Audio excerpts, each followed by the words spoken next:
Hello guys, स्वागत है आप सभी का आज की मेरी इस नई वीडियो में। आज की वीडियो हम नेक्स्ट चैप्टर स्टार्ट करने वाले हैं और चैप्टर का नाम है प्रमुख पारितंत्र। ठीक है, तो इस चैप्टर को स्टार्ट करने से पहले जो हमने लास्ट वीडियो में चैप्टर कवर किया था ना, पारिस्थितिक तंत्र, उसके हमने जो बोध प्रश्न थे, ठीक है, वो वाले क्वेश्चंस तो हमने देख रखे थे। ठीक है, लास्ट में लेकिन कुछ क्वेश्चंस दिए गए थे वो हम कवर नहीं करे थे हमने। ठीक है, उनको भी हम कवर कर लेते हैं इस वीडियो में, ज़्यादा टाइम नहीं लगाएंगे।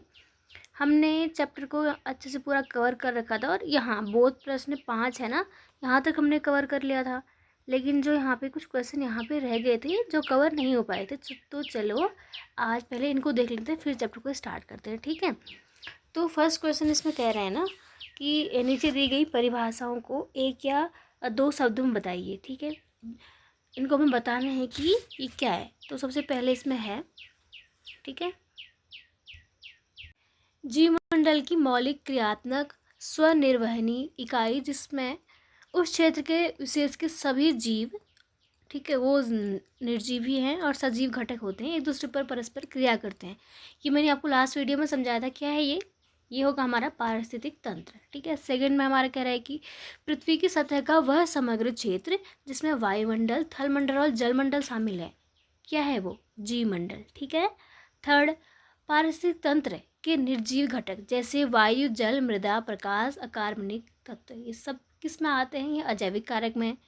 किसी पारिस्थितिक तंत्र में खाने और खाए जाने की क्रमिक प्रक्रिया, जिसमें साथ ही साथ ऊर्जा का एक पोषी स्तर से दूसरे पर स्थानांतरण भी सम्मिलित होता है। क्या होता है? ये आहार श्रृंखला। ठीक है, लास्ट वीडियो देखेंगे, पूरा आपका कवर हो जाएगा कॉन्सेप्ट अच्छे से। ठीक है, फिर है, समय के साथ किसी पारिस्थितिक समुदाय की प्रजाति संरचना में परिवर्तन की प्रक्रिया, जिसमें कालक्रम दशकों का हो सकता है, वो क्या है? पारिस्थितिक अनुक्रम। ठीक है, अब सेकंड क्वेश्चन है ना, सेकंड क्वेश्चन में क्या रहेगी? आपकी आहार श्रृंखला में निम्न में से प्रत्येक के दो नाम देने आपको। ठीक है, अब आप इनमें अपने आप भी उत्तर इसको लिख सकते हैं कि ये देखो, ये वाला क्वेश्चन मैंने आपको अच्छे से समझाया था। उत्पादक क्या होगा? उत्पादक वो होगा जो अपना भोजन स्वयं बनाएगा, किसी दूसरे पर निर्भर नहीं करता, जैसे कि पादप हो गए, ठीक है, घास हो गई। उपभोक्ता यानी कि जो शाक भक्षी होगा, जो प्रथम उत्पादक को ग्रहण करेगा, ठीक है, वो उपभोक्ता होगा। अब उपभोक्ता प्राथमिक होगा, द्वितीयक होगा। जो प्राथमिक होगा वह शाक भक्षी, जो द्वितीयक होगा मांस भक्षी। ठीक है, अब घटक में हमारे आएंगे जीवाणु कवक, सपोषी, परपोषी और परभक्षी। इन सब का क्वेश्चन आपको जो जो ये दिए गए हैं ना, इन सब के एग्जाम्पल आपको एक बार बुक में आपको दोबारा पढ़ने हैं। ठीक है, मैंने आपको वैसे लास्ट में पढ़ा रखा है, एग्जाम्पल आप खुद देंगे इसके, ये आपका होमवर्क रहा। ठीक है, अब हम देखते हैं थर्ड क्वेश्चन में कह रहा है कि सही टिक करो क्या हैगा करके। ठीक है, आप फर्स्ट में कह रहा है कि उत्पादक क्या होते हैं। उत्पादक क्या होते हैं? देखो भाई, आहार श्रृंखला के आरंभ में होता है, पारिस्थितिक पिरामिड की तली में होता है, एक सुपोषी है, और कह रहा है कि उपरोक्त सभी। तो क्या है? सभी है ना। अब सेकंड में कह रहा है कि एक डेट्रिटस अपरद आहार श्रृंखला आरंभ होती है, कैसे? अपक्षयी कार्बनिक पदार्थ से। सी थर्ड, प्राकृतिक आपदा से बाढ़ और तूफान संबंधित है, किससे? प्राथमिक अनुक्रम से। किससे? प्राथमिक अनुक्रम से। ठीक है, क्षेत्र के शीर्ष उपभोक्ता ऊर्जा प्राप्त करने के लिए खाते हैं किसको? शाक भक्षियों को, मांसभक्षी। देखो, शीर्ष जो होंगे ना, सबसे ऊपर ही होते हैं वो, तो वो उपयुक्त सभी आएगा इसमें। अब फोर्थ क्वेश्चन कह रहा है कि दो प्रकार के जैव भू रासायनिक चक्र कौन से हैं? हमने दो चक्र पढ़ रखे थे, कौन से थे? एक गैसीय चक्र था, एक अवसादी चक्र था। ठीक है, अब सेकंड है, ऐसे तीन पथों का वर्णन कीजिए जिनसे, ठीक है, जिनसे क्या? वायुमंडलीय नाइट्रोजन यौगिकृत रूप में परिवर्तित हो जाती है, जिसे पादपों द्वारा उपयोग किया जाता है। ठीक है, और दो ऐसे पद जिनसे यौगिकृत नाइट्रोजन वापस वायुमंडल में चली जाती है, तो क्या है ये? फर्स्ट तो है कि वायुमंडल नाइट्रोजन, अगर हम देखें, फर्स्ट तो है कि अमोनिया में यौगिकृत होती है। ठीक है, जीवाणु और जो नीलगिरी शैवाल होते हैं उनके द्वारा जैविक यौगिकरण होता है। ठीक है, सेकंड है तड़ित तड़ित द्वारा नाइट्रेटो में, जो बिजली चमकती है ना, नाइट्रेटो में प्रकाश रासायनिक यौगिकरण। थर्ड हमारा हो गया औद्योगिक यौगिकरण द्वारा नाइट्रेट और अमोनियम उर्वरकों के रूप में। ठीक है, तो चलो क्वेश्चंस हमारे हो गए सारे के सारे। अब हम अपना नेक्स्ट चैप्टर अच्छे से स्टार्ट करते हैं। ठीक है, तो चलो इस चैप्टर के भी सारे क्वेश्चन हम इसी वीडियो में क्लियर कर देंगे। और अगर आपको कोई डाउट है तो आप कमेंट में पूछ सकते हैं, ठीक है। तो चैप्टर का नाम है प्रमुख पारितंत्र। लास्ट चैप्टर था हमारा पारिस्थितिक तंत्र। तो मैं आपको बता दूं, जो पारितंत्र है ना, उसी को पारिस्थितिक तंत्र भी कहा जाता है, ठीक है। पारितंत्र और पारिस्थितिक तंत्र में ज़्यादा कोई डिफरेंस नहीं है, दोनों सेम चीज़ है। अब पारिस्थितिक तंत्र क्या था पारितंत्र, देखो मैं आपको डेफिनेशन बताती हूँ।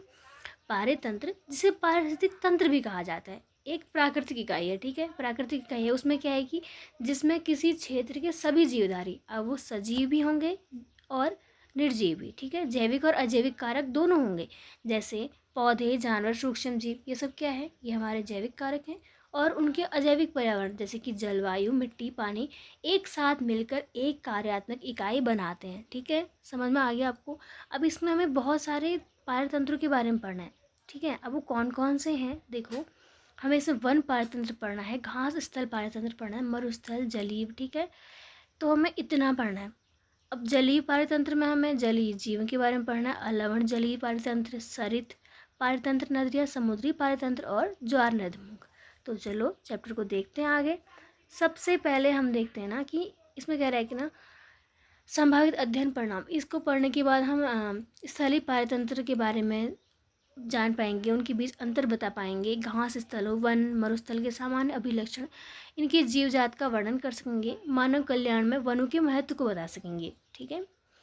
तो चलो अब हम देखो, ये तो हमारे चैप्टर के पढ़ने के बाद हम जो सीखेंगे वो बता रहा है। तो पहले चैप्टर को पढ़ लेते हैं अच्छे से, ठीक है।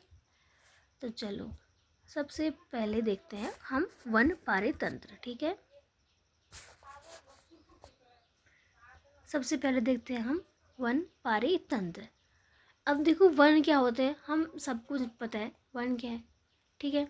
अब जहाँ पे वृक्ष, बहुत ज़्यादा वृक्ष होते हैं, बहुत ज़्यादा पेड़ होते हैं, ठीक है, जंगली जानवर भी होते हैं। अब वन की उत्पत्ति इसमें कह रहा है कि लैटिन शब्द फॉरेस्ट से जुड़ी हुई है, जिसका अर्थ होता है बाहर, ठीक है। अब इस संदर्भ में गांव के बाहर की सीमा पर लगी बाढ़ से है। इसमें वे सभी ज़मीन शामिल की जाती है जो जोती नहीं जाती, ठीक है। अब जो वन की जो ज़मीन होती है ना, वो आरक्षित होती है, उसमें कोई खेती नहीं होती, ठीक है। और वहाँ कोई नहीं रहता है। आज वन उस ज़मीन को कहते हैं जिसकी देखभाल वन विद्या के विविध उद्देश्यों की पूर्ति के लिए की जाती है, चाहे वह ज़मीनी वृक्ष हो, पहाड़ी, आरोही, पौधों इत्यादि से ढकी हो या नहीं, ठीक है। अब देखो इसमें कह रहा है कि विभिन्न प्रकार के वन पारतंत्र, ठीक है, की विशेषताओं का आगे वर्णन किया जा रहा है। तो देखो इसमें क्या, सबसे पहले देखो वन के प्रकार दिए गए हैं चित्र में, देखो यहाँ पे अच्छे से। इसमें कह रहा है कि पहले टुंड्रा, फिर बोरियल वन, फिर मिश्र शीतोष्ण वन, शीतोष्ण पर्णपाती वन, उपोष्ण वन, उष्णकटिबंधीय वन। तो ये जो वन के प्रकार है ना, वन पारतंत्र में पहले हम वनों के प्रकारों को पढ़ेंगे अच्छे से, ठीक है। तो सबसे पहले हम पढ़ेंगे शंकुधारी वृक्ष वन। अब जो शंकुधारी वृक्ष है ना, उनके बारे हम पढ़ेंगे।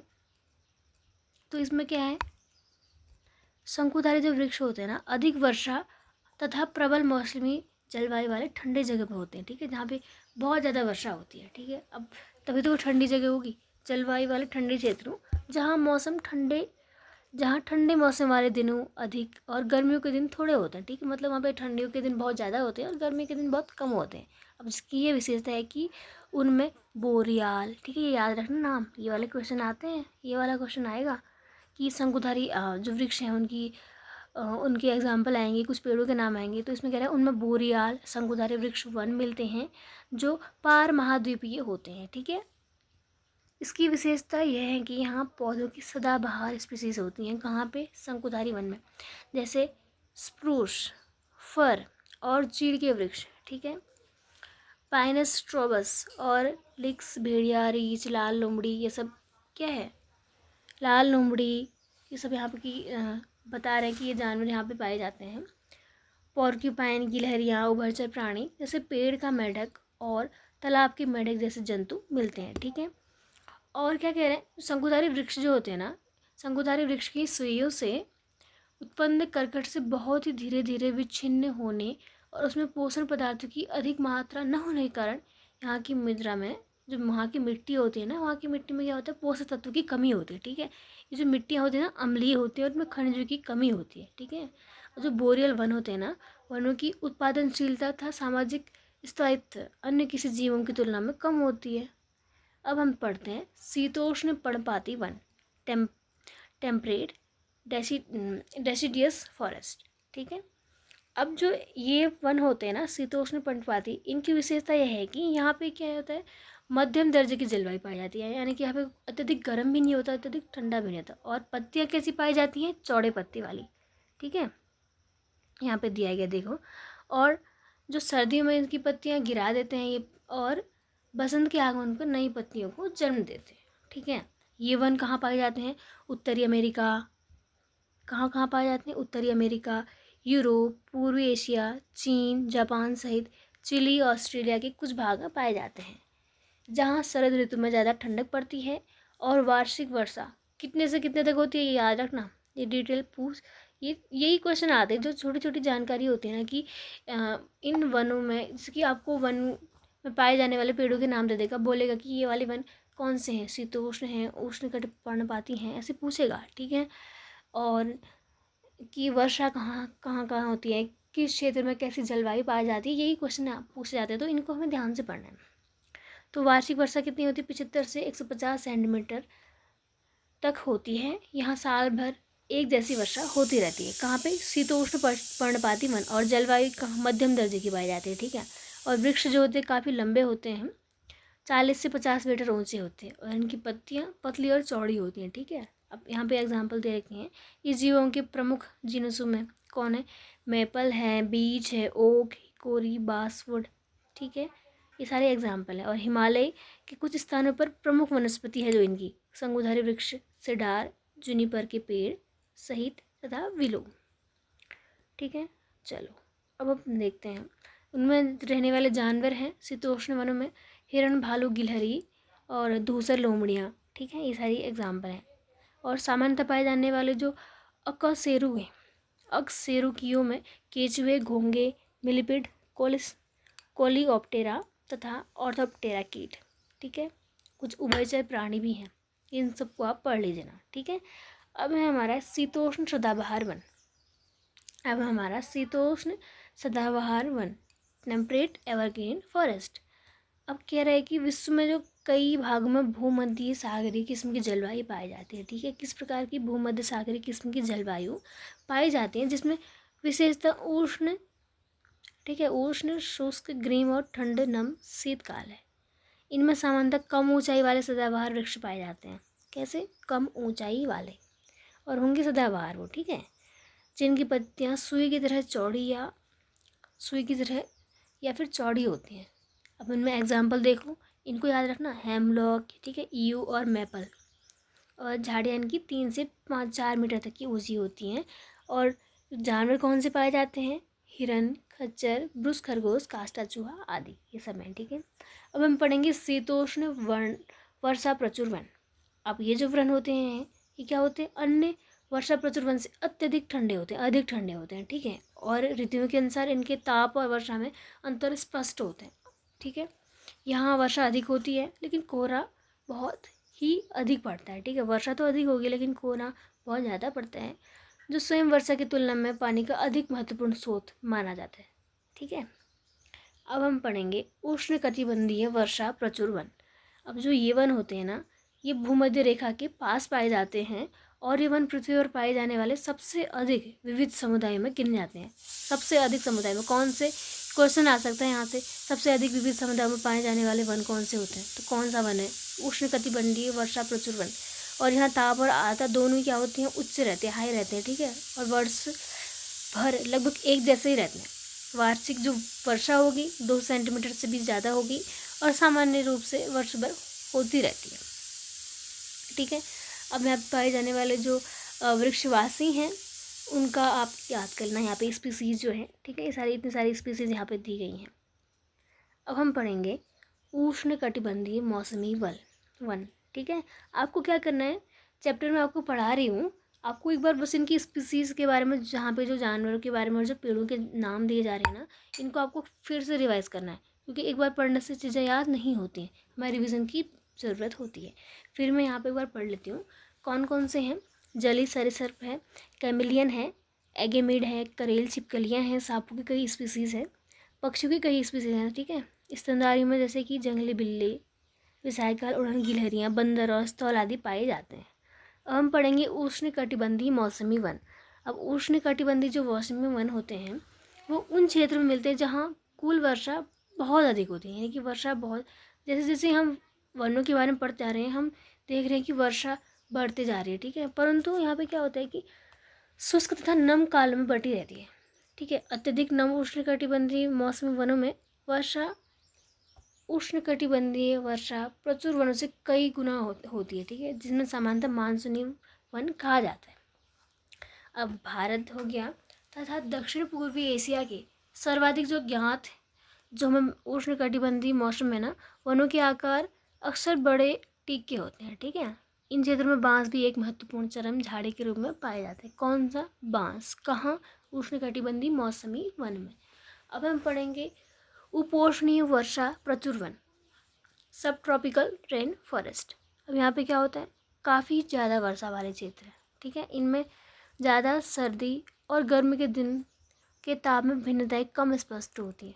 चौड़ी पत्ती वाले सदाबहार और उपोष्णीय वन पाए जाते हैं। यहाँ की पत्तियों में जो वनस्पतियों में मोहगनी, पाम, ओक, मैगोलिया और इमली ये सभी अति पादपों से ढके हुए वृक्ष, फर्न, बेलें और अंजीर आदि हैं, ठीक है। ये सब यहाँ पे पाए जाते हैं।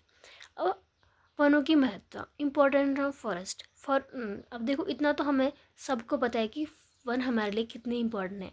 नॉट ओनली कि सिर्फ और सिर्फ ऑक्सीजन के लिए, हवा के लिए नहीं, कितने के लिए उत्पाद मिलता है, कितनी सारी हमें औषधि मिलती है, ठीक है। औषधि के लिए तो आर्थिक रूप से कितना ज़्यादा, मतलब औषधियाँ के लिए हम वनों पे निर्भर हैं, लकड़ियों के लिए, ठीक है। जो फर्नीचर वगैरह के लिए, जो अगर हमारे पास कोई लकड़ी है, कोई अच्छी किस्म की अगर हमें लकड़ी मिल जाती है तो कितना उपयोग होता है उसका, ठीक है।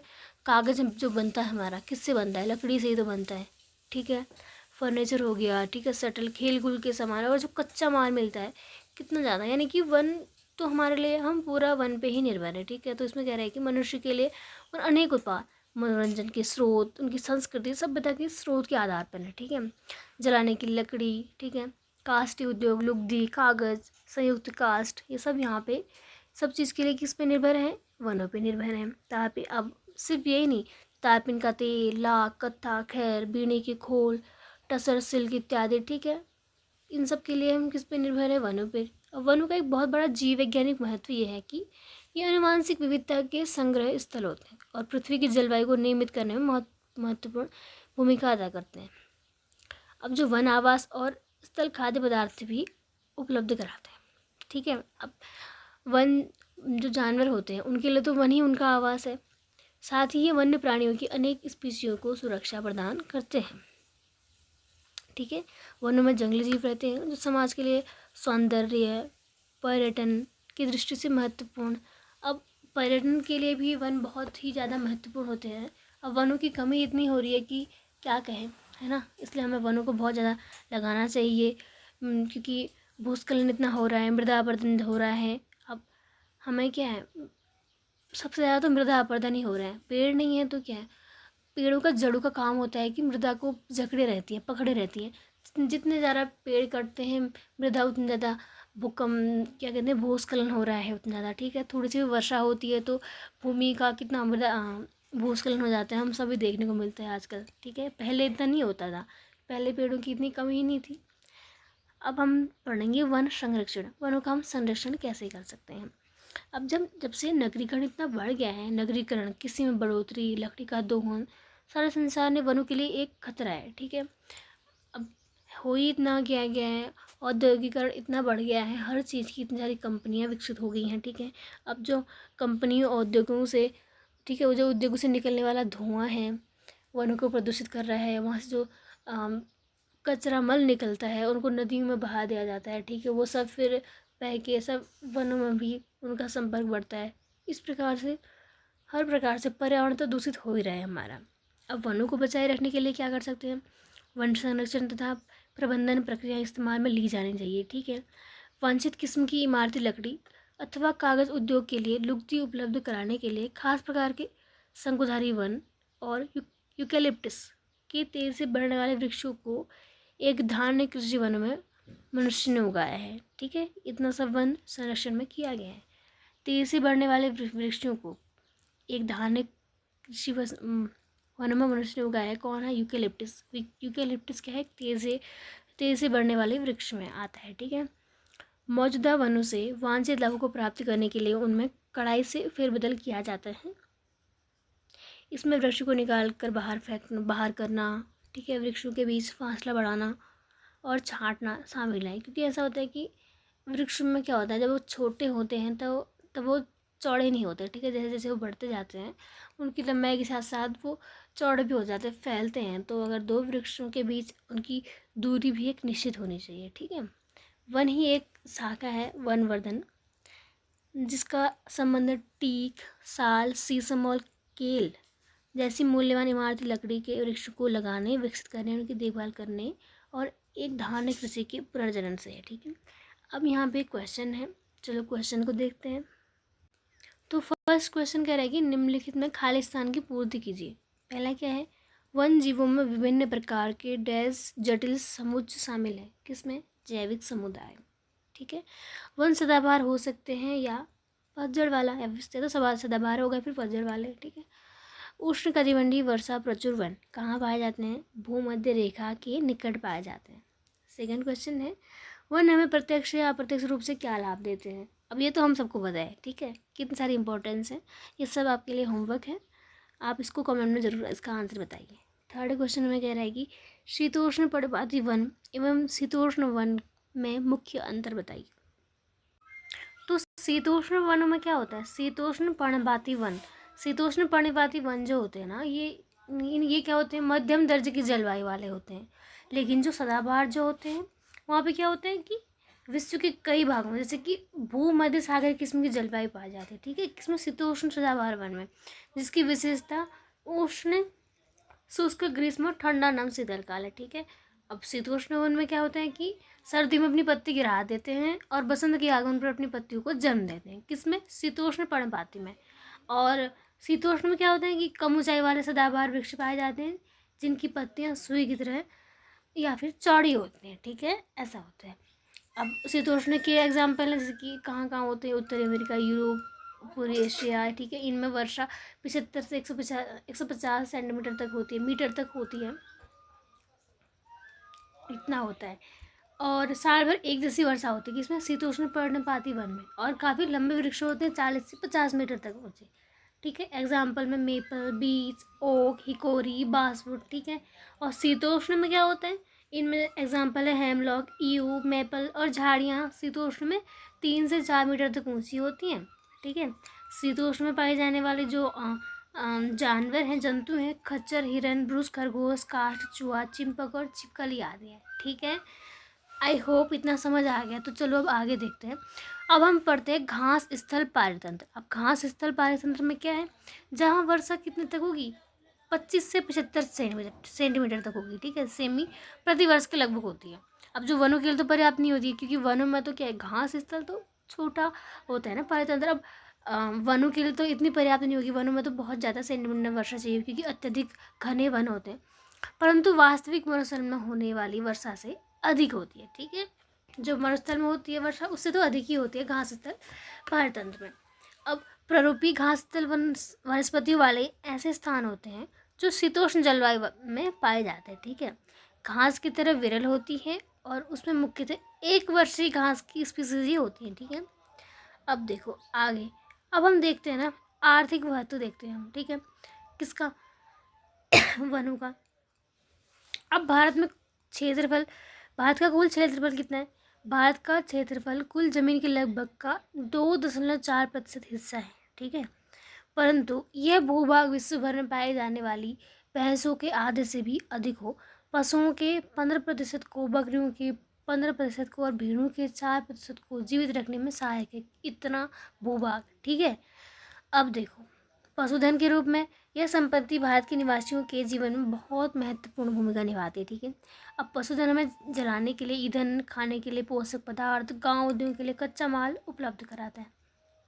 अब जो अनेक पालतू और जंगली शाकाहारी जंतु होते हैं, जैसे कि घोड़ा, खच्चर, ठीक है, गाय, सूअर, भैंस, बकरी, इनकी क्या होता है, इत्यादि की बड़ी संख्या को जीवित रखने के लिए ना घास स्थल जीवों महत्वपूर्ण। अब घास की आवश्यकता तो होगी, क्योंकि इनके लिए भोजन तो सिर्फ घास ही है ना। आज जो मनुष्य को भोजन, दूध, ऊन, चमड़ा आदि इत्यादि प्रदान करते हैं। देखो हम निर्भर करते हैं जानवरों पे, लेकिन जानवर तो निर्भर करते हैं ना पेड़ पौधों पे। इसलिए इनडायरेक्टली हमें, अगर हमें अपने लिए अगर चीज़ें चाहिए, तो हमें जानवरों के लिए तो पेड़ पौधों को बचाना ही होगा। ठीक है, इतना आर्थिक महत्व देखो। अतिचारण, ये सब हम पढ़ रहे हैं अभी ना। देखो ये जो हम पढ़ रहे हैं सिर्फ आर्थिक महत्व, एक तरह से ये सिर्फ घास स्थल के बारे में बता रहा है। ठीक है, लेकिन ये सिर्फ घास स्थल का ही नहीं है, जितने भी हरे पेड़ पौधे हैं उन सब की हमें आवश्यकता उतनी ही होती है। ठीक है, उससे अधिक होती है। अब इसमें कह रहा है कि अतिचारण, ओवरग्रेजिंग के हानिकारक पारिस्थितिक परिणाम प्रभावी हो सकते हैं, जैसे भूमि के ऊपर पलवार आवरण घट जाते हैं, जो अतिचारण होता है ना उसकी वजह से। अब सूक्ष्म जलवायु अधिक शुष्क हो जाती है, और इस पर क्या होता है, भूमि पर मरुद्भिदी पौधे आसानी से उग जाते हैं। अब देखो इतना हमने पढ़ लिया। अब इसमें क्या रहना, घास स्थल के पारतंत्र की क्या आर्थिक महत्व है। देखो अभी हमने ये पढ़ रखा है आर्थिक महत्व इसके। ठीक है, देखो क्या होते हैं, अभी हमने पढ़ा। सबसे महत्वपूर्ण तो है कि हमारे जो जानवर होते हैं उनके लिए क्या उपलब्ध कराना, भोजन, घास। ठीक है, अब गाँव के लिए लोगों के लिए कच्चा माल। ठीक है, और भी अन्य सारी चीज़ें हैं जो अभी हमने पढ़ी। अब इसमें कह रहा है कि अतिचारण का उस क्षेत्र में क्या प्रभाव पड़ता है। ठीक, किसमें, अतिचारण का उसमें क्या प्रभाव पड़ता है। तो कह रहा है अभी हमने पढ़ा ना, जो ऊपरी जो उसकी लेयर होती है उसको वो क्या करता है, ख़त्म कर देता है ना, घास की जो ऊपरी लेयर होती है। अब हम पढ़ते हैं मरुस्थल पारतंत्र। ठीक है, मरुस्थल हम सभी जानते हैं। ठीक है, इसके पारतंत्र को हम पढ़ते हैं। अब हम मरुस्थल पारतंत्र के बारे में पढ़ रहे हैं। इतना तो हम सबको बताया, मरुस्थल में क्या होता है कि वर्षा बहुत ज़्यादा कम होती है। ठीक है, या फिर कहीं पे तो होती भी नहीं है, बहुत ही ज़्यादा कम। कितना, 25 सेंटीमीटर से कम। अब वो क्षेत्र जहाँ 25 सेंटीमीटर से भी कम वर्षा हो, ठीक है, उसको मरुस्थल क्षेत्र माना जाता है। या कभी कभी उन क्षेत्र में उत्पन्न होते हैं जहाँ वर्षा अधिक होती है। इसमें कह रहा है, या ये उन गर्म क्षेत्र में भी उत्पन्न होते हैं जहाँ वर्षा अधिक होती है, परंतु वर्षा भर असमान रूप से वितरित रहती है। ठीक है, अब शीतोष्ण क्षेत्र में अक्सर वृष्टि छाया वाले स्थानों में मरुस्थल बन जाते हैं, अर्थात उन स्थानों पर जहाँ ऊंचे ऊंचे पहाड़ समुद्र से आने वाली नमों को आने नहीं देते। ठीक है, अर्थात इन क्षेत्रों में बहुत ही कम वर्षा होती है। ठीक है, अब कम वर्षा के साथ साथ क्या होता है, तापमान में भी उतार चढ़ाव रहता है, क्योंकि यहाँ पे इतना ज़्यादा टेम्परेचर रहता है, बहुत ही ज़्यादा। ठीक है, यहाँ पे पेड़ पौधे ज़्यादा नहीं होते, समुद्र पूरा बालू से भरा रहता है। यहाँ पे क्या होता है, सिर्फ बालू होती है और कांटेदार, कांटे वाले पौधे होते हैं, पौधे देखने को मिलते हैं कैक्टस जैसे। ठीक है, अब यहाँ पे देखो मैं आपको बता रहे थे ना, चिरस्थायी पौधों की स्पीसीज जैसे कि क्रियोसोट झाड़ी। ठीक है, ऑर्गन पाइप कैक्टस, अभी बताया ना आपको, फेरो कैक्टस। ठीक है, ये सारी यहाँ पे प्रजातियाँ पाई जाती हैं। अब जो नीचे दबे हुए क्षेत्र में नमक के विक्षेप वाले जैसे कि सार्कोपेडेज, गीजवुड, सिपवुड और लवण युक्त घास सामान्य रूप से मिलती हैं। ठीक है, और वार्षिक पौधे जहाँ भी मौजूद होते हैं, ये केवल अल्पावधिक वर्षा के मौसम में ही अंकुरित होते हैं तथा फलते और जनन करते हैं। ये गर्मियों और सर्दियों में अंकुरित नहीं होते। यह मरुस्थल दशा का अनुकूलन है। ठीक है, चलो इतना तो समझ गए हम। और क्या होता है देखो, सरीसृप और कुछ कीट जैसे ना जंतु मरुस्थल के लिए अनुकूलित होते हैं। कैसे, क्योंकि उनके अध्यारण अप्रवेश्य होते हैं और उनके शुष्क उत्सर्जन उन्हें थोड़े से पानी पर निर्भर रहने के लिए योग्य बनाते हैं। अब देखो कुछ कह रहा है ना, जैसे कुछ कीट हो गए। ठीक है, कुछ कीट जंतु, फिर कुछ सरीसृप हो गए, उनके लिए वो जगह अनुकूल है। अनुकूल यानी कि उनके लिए परफेक्ट है वो जगह। क्यों, कैसे, अब ऐसा है, कुछ जीव ऐसे होते हैं जिनकी उत्सर्जन के लिए आप थोड़े से उनके शुष्क उत्सर्जन उन्हें थोड़े से पानी पर ही निर्भर रहने के योग्य बनाते हैं। यानी कि उत्सर्जन उनका शरीर ऐसा होता होगा कि उनको ज़्यादा पानी की आवश्यकता नहीं होती होगी, थोड़े से पानी पर भी अपना जीवन यापन कर लेते हैं। ठीक है, जैसे कि ऊँट है, ऊँट नहीं तो क्यों मरुस्थल में ही क्यों रहते, क्यों उन्हीं जगहों पे रहते, क्यों पहाड़ों में, प्लेन्स में क्यों नहीं रहते, क्यों, क्योंकि ऊँट कैसा होते हैं, उसका वो जो क्या करता है,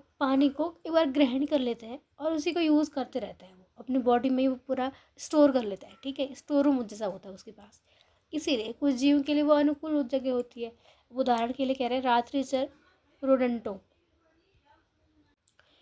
कि कुछ स्पीसीज बहुत ही सांद्र मूत्र का उत्सर्जन करते हैं, कि बहुत ही सांद्र मूत्र उत्सर्जन करती हैं और ताप नियमन के लिए पानी का उपयोग नहीं करती, तब बगैर पानी पिए मरुस्थल में रह सकती हैं। बताओ वो कितना सही है इनका। अन्य जंतु जैसे कि ऊँट है, अभी मैंने आपको एग्जांपल दिया ना, उनको समय समय पर पानी पीना चाहिए, परंतु वे काफ़ी लंबे अरसे तक उत्तक निर्जलीकरण को सहन करने के लिए कार्य के रूप में अनुकूलित रहते हैं। यानी कि उनको अगर पानी नहीं भी मिले तो एक बार वो अगर पी लें, उसको ग्रहण कर ले, स्टोर कर ले, तो उनका काम चल जाता है, ठीक है।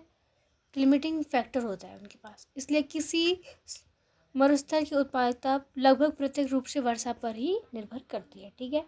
अब जहाँ की मृदाएं उपयुक्त होती है वहाँ सिंचाई के लिए मरुस्थल को हमारी तो सबसे अधिक उत्पादक कृषि भूमि में बदला जा सकता है, ठीक है। अब देखो, अब यहाँ पे कुछ स्पीसीज की बात की जा रही है कि सरीसृप में क्या है, टेस्टिडोनो की 2 स्पीसीज है, कि छिपकलियों की 18 स्पीसीज, सांपों की 18 स्पीसीज पाए जाते हैं। इन स्पीसीज को आप एक बार पढ़ लेना, ठीक है। यहाँ पे एक केस स्टडी दे रखा है। ये जो केस स्टडी दिए होते हैं ना, इनको हमें पढ़ के जाना होता है, इनमें से क्वेश्चंस जरूर फंसते हैं, ठीक है। देखो, भारतीय मरुस्थल विश्व के सर्वाधिक जनसंख्या वाले मरुस्थलों में से एक है, इतना तो हमें पता ही है। अब क्या है, जनसंख्या घनत्व में क्या है, 361 से लेकर जैसलमेर जिले में 17 प्रति वर्ग किलोमीटर है 2011 की जनगणना के अनुसार, ठीक है। बस्ती में पैटर्न पूर्णतः सहत गहन अथवा पूर्णतः व्यापक रूप से फैले हुए हैं। अब जो ग्रामीण जन है वो कहाँ रहते हैं, छोटे गाँव, पूर्वा, खेड़ा, धाड़ी में रहते हैं, ठीक है। व्यापक रूप से गांव जहाँ कुछ क्या है, रसूखदार स्थानीय मुखिया रहते हैं, उन्होंने अपनी गढ़ी बना ली, शहरों के रूप में विकसित हो गए जो स्थानीय व्यापार केंद्र बन गए। अब पशुधन संख्या में 1956 से 1981 के काल में 98 लाख की वृद्धि दर्ज की गई है, ठीक है। इतना मानव और पशुधन जनसंख्या में अत्यधिक वृद्धि से प्राकृतिक संसाधन में तेजी से कमी आ रही, ठीक है। चलो अब हम आगे बढ़ते हैं, क्वेश्चन देख लेते हैं। फिर टिक करना है सही आंसर। कौन सा जंतु आवधिक रूप में पानी पीता है और शरीर क्रियात्मक रूप तक लंबे अरसे तक उदक निर्जलीकरण को सह सकता है, कौन सा होता है बताओ। ऑप्शन इसमें दे रखे हैं 4, कौन सा होता है, ऊँट हमने अभी पढ़ा, गौ। सेकंड क्वेश्चन है कि किसी जीवों में अप्रैल से जून के दौरान तेज गर्मी और झुलसाने वाली हवाएं चलती हैं जिससे जल शुष्कन क्रिया बहुत अधिक होती है, कौन सा है ये, मरुस्थल जीवों, ठीक है। थर्ड क्वेश्चन है थार रेगिस्तान में टैलिटीज और यूरोमैक्टिस किन जंतुओं के परभक्षी। देखो ये स्पीसीज पूछी जाती है ना, इसीलिए मैं आपको कह रही हूँ ये वाले क्वेश्चन आपको खुद से पढ़नी, ये जो थ्योरी है ना आपको खुद से पढ़नी है, ठीक है।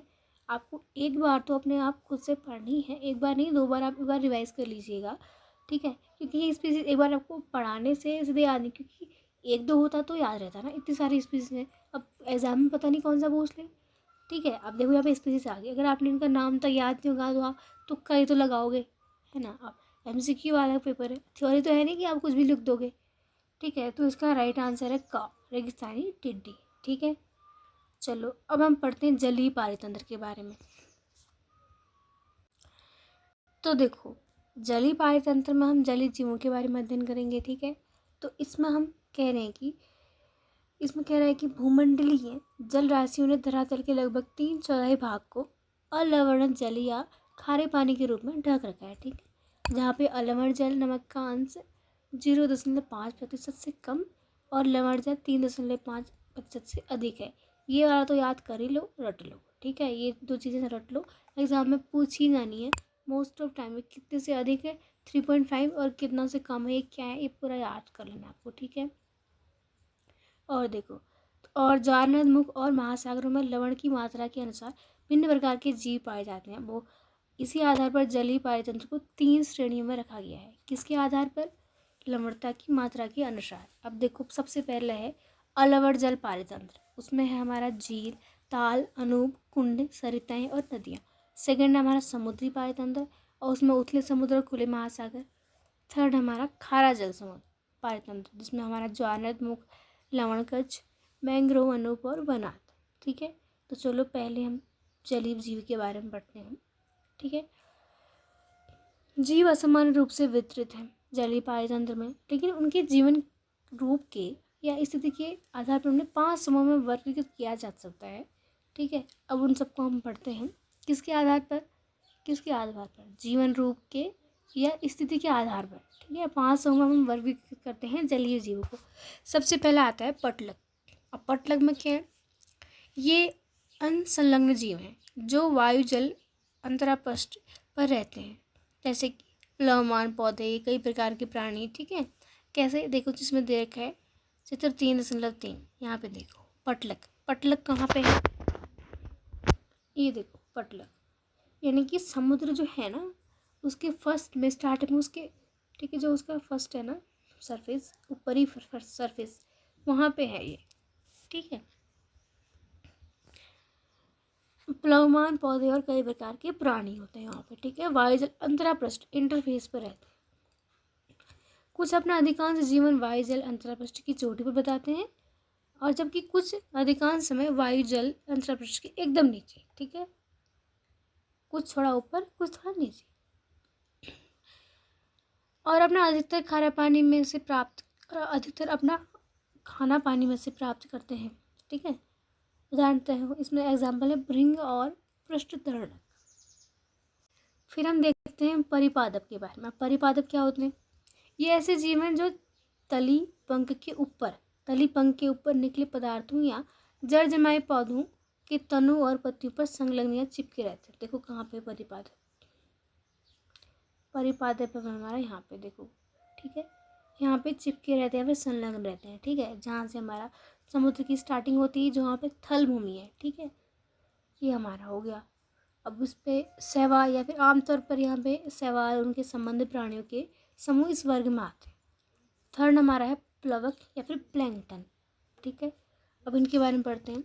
इस वर्ग में तेजी से बहती हुई कुछ जल राशियों को छोड़कर सभी जलीय पारतंत्रों में पाए जाने वाले इस वर्ग में दोनों सूक्ष्म पादप, जैसे कि एल्गी हो गया, प्राणी आमतौर पर क्रस्टेशियन और प्रोटोजोआ आते हैं। ठीक है, सिर्फ प्लवकों की चलन शक्ति सीमित है, इसलिए जलीय पारतंत्र में इनका विवरण मोटे तौर पर धाराओं द्वारा नियंत्रित रहता है। ठीक है, अब हम प्लवक देख लेते हैं, कहाँ पे है प्लवक। ठीक है, प्लवक हमें देखना है प्लवक। ठीक है,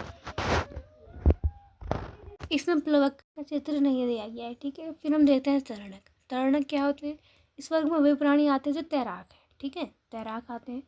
अब देखो यहाँ पे चित्र में देख लो तरणक, यहाँ पे तैराक जो तैरते बड़े वर्ग में।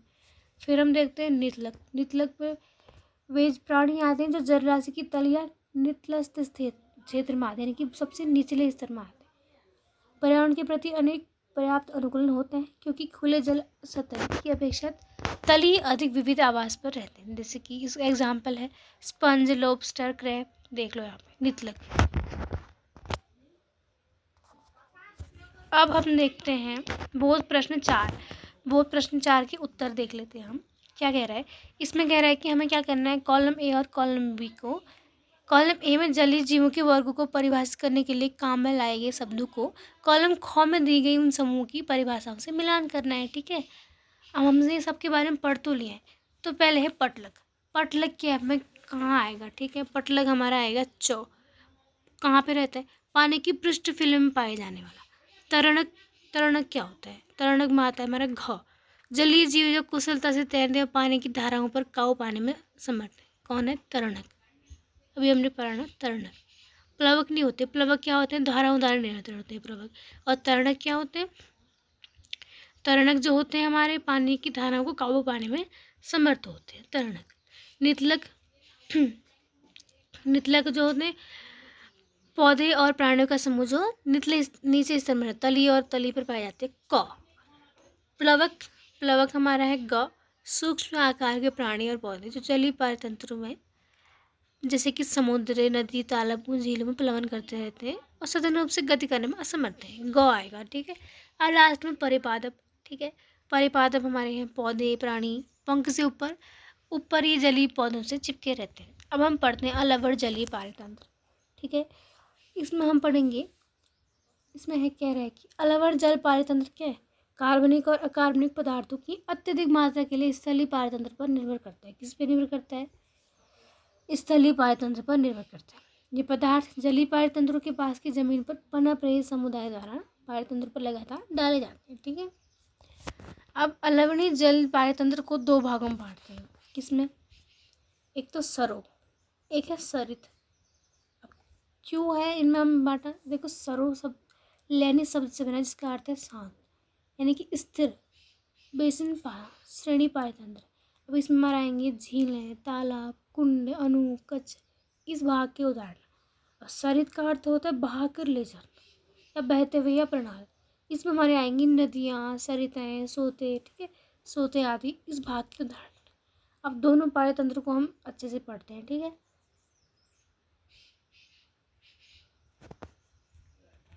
उससे पहले देखो कि पृथ्वी की जो अलवण झीलों में ना कितना पानी भरा हुआ है, 125 गुणा 3 की जो घात है 3 मीटर क्यूब पानी भरा हुआ है। ठीक है, अब हम पढ़ते हैं झीलें, रुद्र जलागार और आर्द्र भूमियाँ। देखो यहाँ पे दिया गया है डायग्राम के साथ, इसको समझो। सरो पारितंत्र में झीलें, रुद्र जलागार और आर्द्र भूमियाँ तीनों प्रकार के पारितंत्र आ जाते हैं, जिनमें क्या होता है, पानी स्थिर रहता है, यानी कि पानी में गति नहीं होती, स्थिर रहती है। ठीक है, देखो किस प्रकार से भिन्न है। देखो झीलों में क्या होता है, अधिकांश झीलें वहाँ पाए जाते हैं जहाँ हाल ही में भूमि के स्वरूप में परिवर्तन हुए। पिछले 20,000 वर्षों के भीतर हुए परिवर्तन इस श्रेणी में आते हैं। फिर भी रूस में बेकल और अफ्रीका में तंगत्यानिया जैसी कुछ झीलों के बारे में अनुमान लगाया कि वह 2 करोड़ साल से भी पहले बनी थी। ठीक है, अब एक केस स्टडी है लोकटल झील के बारे में, यह आप पढ़ लीजिएगा। ठीक है, इसको आपको खुद पढ़ना है। अब हम आगे देखते हैं। ये देखो, ये भी केस स्टडी है, इसको आप खुद पढ़ेंगे तो आपको ज़्यादा अच्छे से समझ आएगा। अब हम पढ़ेंगे रुद्र जलागार। रुद्र जलागार क्या है? रुद्र जलागारों की उत्पत्ति के आधार पर उन्हें ऑफ स्टेम या ऑन स्टेम कहा जाता है। क्यों? ऑन स्टेम जलाशय उच्च भूमि क्षेत्र में रहते हैं। ठीक है, ऑन स्टेम, और किसी उपयोगी नदी घाट में या फिर नदी या नाले के रास्ते पर बांध बनाकर पाए जाते हैं। भारत में केवल ऑन स्टॉम ही है। ठीक है, और ऑफ स्टॉम क्या होते हैं? किसी नदी या भूमिगत स्रोत से कुछ दूर या पानी को पंप करके निम्न भूमि वाले क्षेत्र में बनाए हुए जलाशय को कहते हैं। अब आर्द्र भूमियाँ, आर्द्र भूमियाँ स्थायी रूप से या समय समय पर पानी से ढके रहने वाले क्षेत्र हैं। ठीक है, पानी से ढके रहने वाले क्षेत्र हैं। इन्हें 6 मीटर की गहराई तक कृत्रिम रूप से या फिर प्राकृतिक रूप से समय समय पर या स्थायी रूप से पानी के क्या निमग्न या संतृप्त भूमि के रूप में परिभाषित किया जा सकता है। ये पानी जो होता है ना, खारा या फिर नमकीन हो सकता है।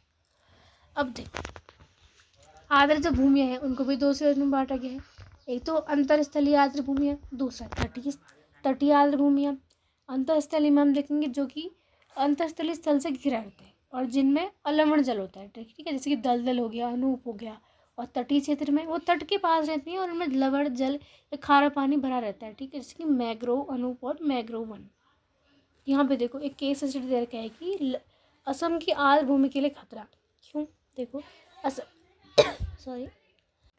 असम की सभी आर्द्र भूमियाँ ना लगभग 40% खतरे में। आप कैसे? देखो, Assam remote sensing application centre Guwahati और स्पेस एप्लीकेशन सेंटर अहमदाबाद द्वारा किए गए एक सर्वेक्षण से पता चलता है कि असम की 3,513 आर्द्र भूमि में से 1,367 जलीय खरपतवार के हमले और अनेक विकासात्मक गतिविधि के कारण गंभीर रूप से खतरे में है। किस कारण है खतरे में? देखो, खतरे का कारण देखो क्या है, खरपतवार, जलीय खरपतवार के हमले। असम की आर्द्र भूमि मत्स्य पालन और पर्यटन के संदर्भ में राज्य के लिए आमदनी का सबसे बड़ा स्रोत है। ठीक है, चलो इतना पढ़ लेना। अब हम देखते हैं आगे सरित पारितंत्र यानी कि नदियाँ, नदियों के बारे में पढ़ते हैं। अब सरित या बहते हुए पानी, अभी तक हमने पढ़ा था रुके हुए पानी के बारे में, अब हम पढ़ रहे हैं सरित या फिर बहते हुए पानी के बारे में। ठीक है, अब इसमें है कि बहते हुए पानी में आवासों में नदियाँ, नाले, छोटी नदियाँ आती हैं। ठीक है, अब इसके जो 2 महत्वपूर्ण लक्षण ये हैं कि नदियाँ खुली, विवृत या विषम तोषित तंत्र हैं, जबकि झीलें क्या होती हैं? अंतर्वाही तथा बहिर्वाही नालों से होने वाली कुछ आगतों या निर्गतों को छोड़कर बंद, समृद्ध या स्वतः पूर्ण तंत्र है। अब झील में पोषकों को कई बार काम में लाया जा सकता है, क्योंकि क्या है कि वो एक जगह स्टोर करना है, जबकि नदियों में ऐसा नहीं है। नदियों में किसी स्थल पर पौधे या प्राणियों के लिए अस्थायी रूप से उपलब्ध पोषकों को काम में लाना आवश्यक है। अब नदियों के जीव जात देखो, नदी में तेज बहाव वाले तथा धीरे बहाव वाले क्षेत्रों में जीव जात में बहुत भिन्नता होती है। कैसे? देखो, प्राणी जो है खुली पड़ी रहने वाले चट्टान की सतह के आवास पर केवल वे जीव पाए जाते हैं जो खुली पड़ी रहने वाले चट्टान होते हैं, ठीक है, जिनमें एक ही जगह पर ठहरने वाले दक्ष साधन है। इन प्राणियों में कैसे?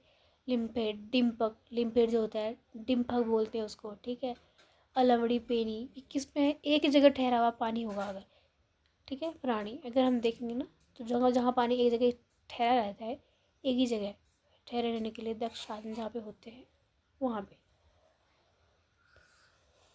चट्टान खंडों के बीच पाई जाने वाली खाली जगह यानी अवकाशों में बनने वाला सूक्ष्म आवास थोड़ा थोड़ा सुरक्षित है।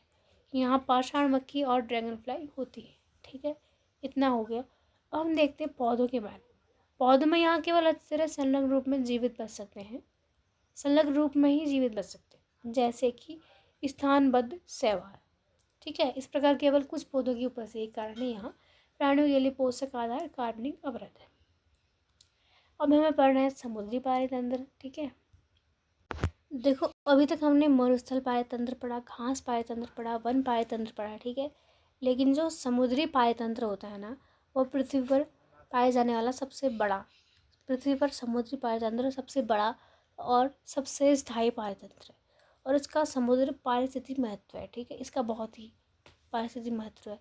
अब कैसे? देखो, समुद्र का पानी क्या होता है? खारा होता है, नमकीन होता है, हम सबको पता है, और लवणता का 3.5% है, जिसमें सोडियम क्लोराइड का प्रतिशत कितना है? 27%। शेष कैल्शियम है, पोटेशियम और मैग्नीशियम है, ठीक है।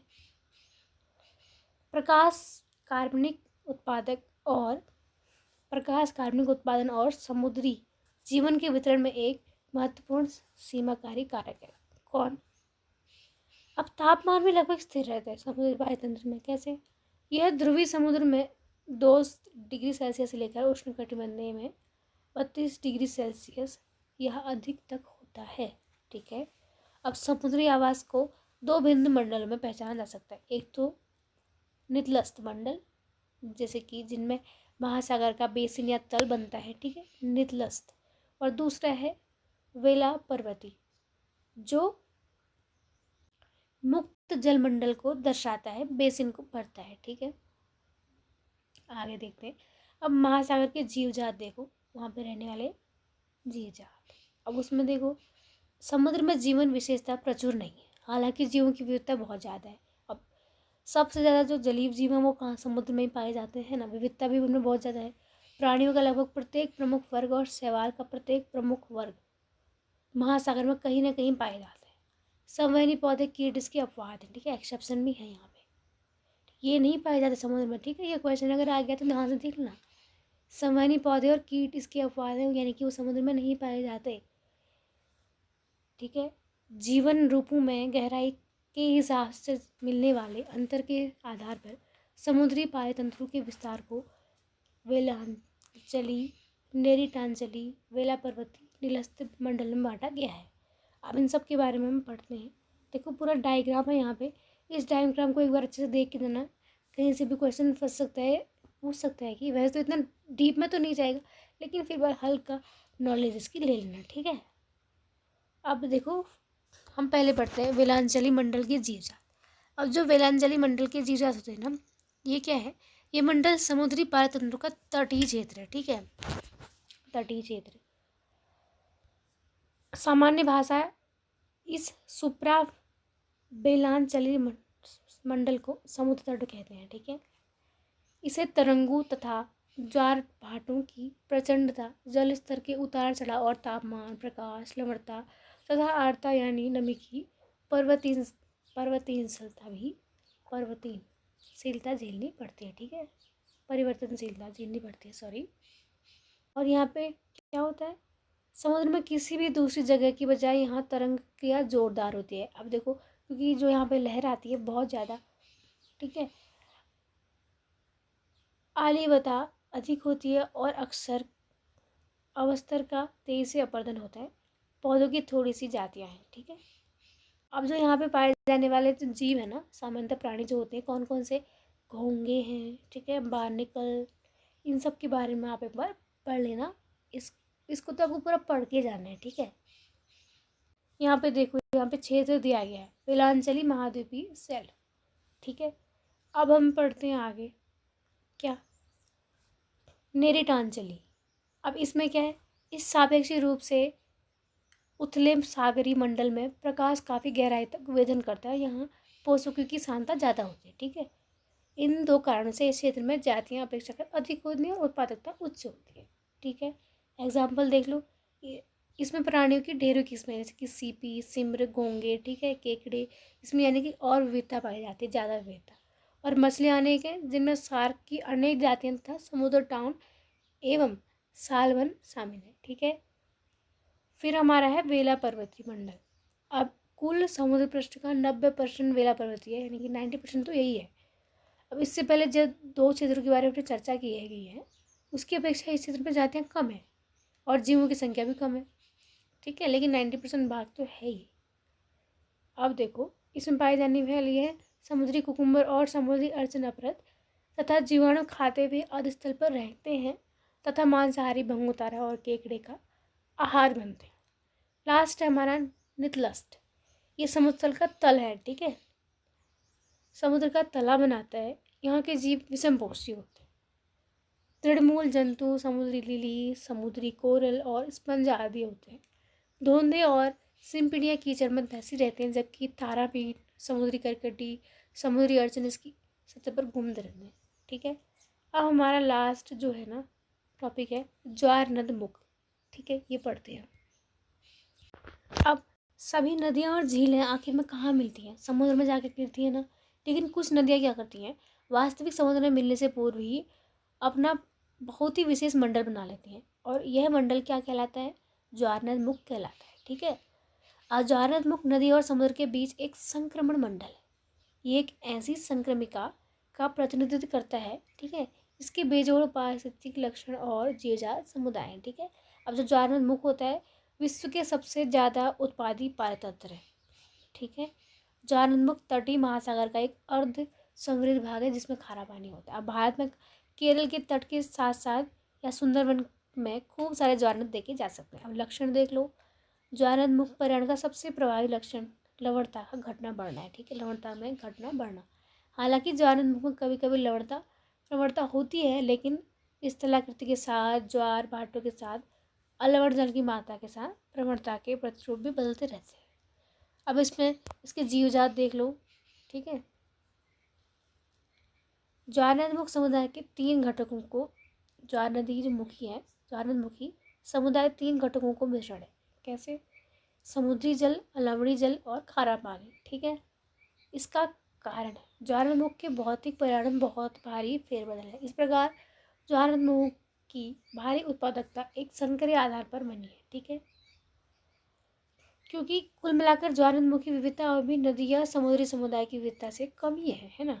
अब जो ज्वारनद मुख के पौधे जो है 4 मूल प्रकार के हैं, कैसे, पादप प्लवक, उपांत, ठीक है, पंख मैदान, उपांत कच्छ वनस्पति पर उगने वाले अतिपादपी पौधे, ठीक है, और सुक्ति, केकड़े एवं समुद्री झींगा आदि भी पाया जाता है, ठीक है।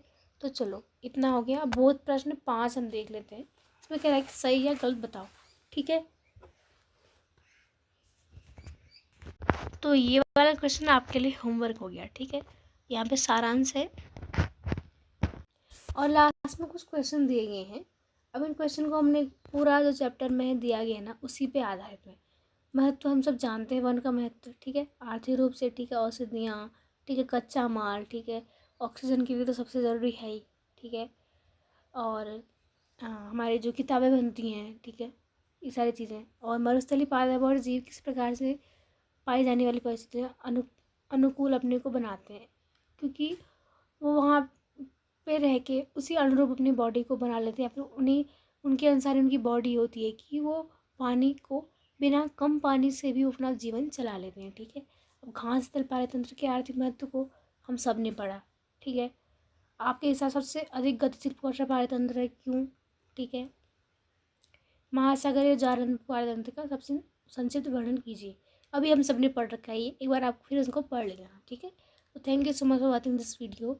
अगर आपको कहीं में डाउट है तो आप कमेंट कीजिए, और थैंक यू।